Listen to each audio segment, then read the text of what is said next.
حضرت شیخ احمد مجدد الفسانی علیہ رحمہ فرماتے ہیں، جو شخص اپنے اوپر 10 چیزوں کو لازم کر لیتا ہے تو لازمی نتیجہ یہ ہوتا ہے کہ وہ متقی بن جاتا ہے۔ وہ 10 چیزیں کون سی ہیں؟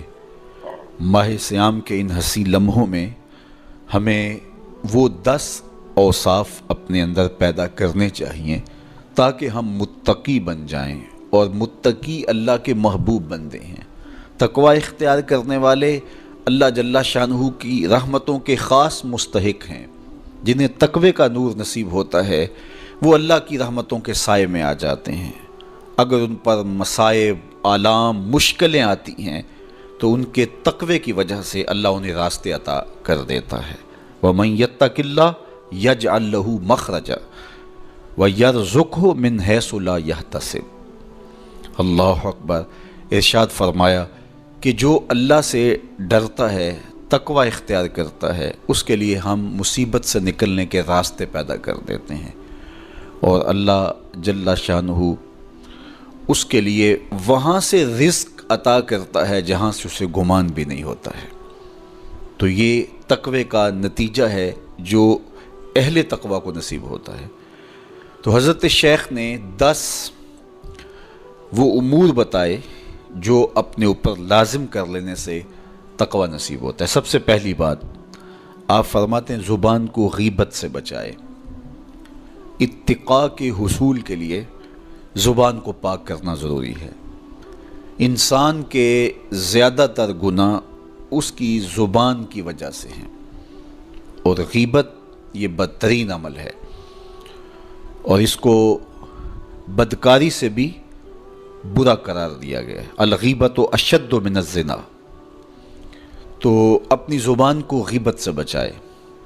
دوسری بات ارشاد فرمائی کہ بدظنی سے بچے، کسی سے خواہ مخواہ بدگمان ہو جانا اور اپنے دل کو کسی کے لیے میلا کر لینا اور اس کی بدگمانی دل میں پالنا، تو یہ تقوی کے منافی ہے۔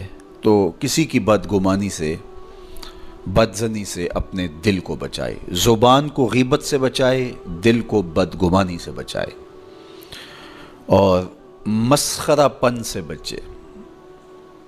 بات بات پہ ٹھٹھے مار کے ہنسنا اور اس طرح کی زندگی بسر کرنا۔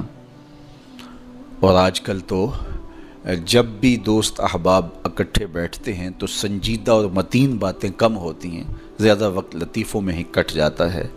انسان کو خوش مزاج ہونا چاہیے، اس کی طبع میں شگفتگی ہونی چاہیے، لیکن شگفتگی، خوش مزاجی اور مسخرہ پن میں فرق ہے، اس کو سمجھنا چاہیے۔ سنجیدہ اور متین زندگی یہ مومن کی زینت ہے، انسانیت کا حسن ہے۔ اس لیے تقوی کے حصول میں مانع ہے مسخرہ پن۔ اگر کوئی شخص متقی بننا چاہتا ہے تو اس کو سنجیدہ اور متین بننا ہوگا۔ طبیعت کی خوش مزاجی یہ معنی نہیں ہے، لیکن مسخرہ پن اور چیز ہے، اس سے روک دیا گیا۔ چوتھی چیز حضرت شیخ احمد فرماتے ہیں کہ اپنی آنکھ کو حرام سے بچائے۔ اپنی آنکھ کی حفاظت کرنے سے تقوی حاصل ہوتا ہے۔ جب آنکھ خراب ہوتی ہے تو دل خراب ہوتا ہے، جب دل خراب ہوتا ہے تو پھر پورا بدن خراب ہو جاتا ہے۔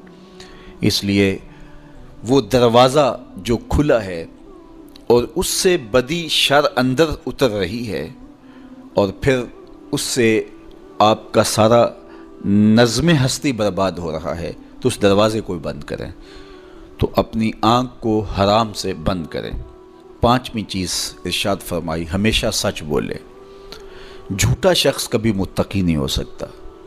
اتقاء کے حصول کے لیے اپنے آپ کو سچ کا خوگر بنانا ہوگا۔ سچ کے بغیر کبھی نہ بولیں۔ جھوٹ بولنے والے کی زبان سے شر پھیلتا ہے، اور جب کوئی شخص جھوٹ بولتا ہے تو حدیث پاک میں آتا ہے اس سے بدبو نکلتی ہے، جس کو عام لوگ تو نہیں سونگھ پاتے، لیکن اللہ کے فرشتے 1 میل دور پیچھے